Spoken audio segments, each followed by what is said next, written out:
De Marc L'aumônier. J'aurais pu dire. J'aurais pu dire, qu'en levant dans nos nuages, j'ai souffert dans ce chemin sans fin qui plongeait dans l'assistance. On descendait vers l'enfer. Bref, j'arrêtai de lire, me mis à vivre. Je ne distinguais plus alors le réel des faux semblants. Les choses imaginées, les choses peintes, les choses naturelles, telles plastiques de femmes au buste sévère, je ne savais plus qui tu étais. Je m'exposais aux autres. C'était aussi une forme d'enfermement. Quand on me dit scientifiquement que j'étais fou, je devins enfin lucide. Si c'est ma folie qui fit ma lucidité, que dire alors de ceux qui ne sont pas assez fous? Je m'étais coupé les mains pour arrêter d'écrire, mais des moignons semblaient repousser des doigts qui, comme des serpents, recherchaient des stylos, puis je coupais mes bras, et ça repoussait aussi. Il fallait donc mes mains pour écrire.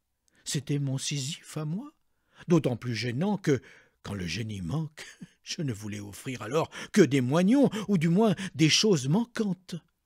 De moi il ne resterait plus que le zeste ou la flaque. Je coupais tout alors, sans même bien souffrir. Seul demeurait dans la flaque étale mon esprit abîmé. Les autres alors, prétextant mon infirmité, rirent de mon état humide. De mon résumé d'homme, de mes prétentions d'écrivain, qui es-tu pour te définir dans la mare? Pourquoi repousses-tu ton enveloppe humaine? Je dis, je suis fou.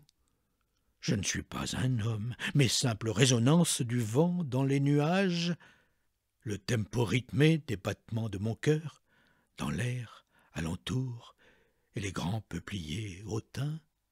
Tu déprimes, dirent mes amis.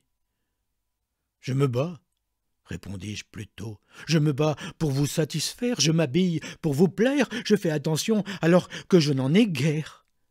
De mon apparence externe, je me moque complètement. Dans ce monde, il faut posséder sans cesse. Je mens à vous de vous dire que je ne puis vous satisfaire. Je ne serai pas le gendre idéal, ni l'homme ultime, ni le poisson qui brille d'argent sous le flot léger. Je ne suis que la flaque sombre qui enfin ne connaît plus rien d'humain. Marchez-moi dessus alors sans même vous en rendre compte. Je serai l'âme du ruisseau, la mâche des feuilles, le bourbier où l'enfant passe, les cristaux de terre cuite cassés. Je serai la flaque où le soleil abreuve, ou la flache noire des trous des arbres centenaires, l'étang glauque des trop vieux souvenirs humains, la trop froide absence de toi dans la glace d'immenses nuits.